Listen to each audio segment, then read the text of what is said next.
এক ছিল এক টুপি বিক্রেতা। সে গ্রামে গ্রামে ঘুরে টুপি বিক্রি করত। একদিন দুপুরে খুব ক্লান্ত হয়ে সে একটা বড় গাছের নিচে ঘুমিয়ে পড়ল।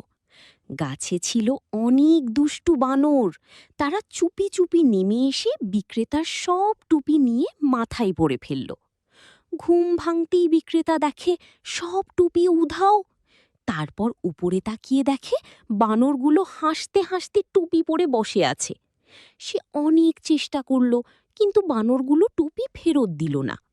হঠাৎ তার মাথায় বুদ্ধি এলো। সে নিজের মাথার টুপিটা খুলে মাটিতে ছুঁড়ে ফেলল। বানরগুলোও তাকে নকল করে নিজেদের টুপিগুলো নিচে ছুঁড়ে দিল।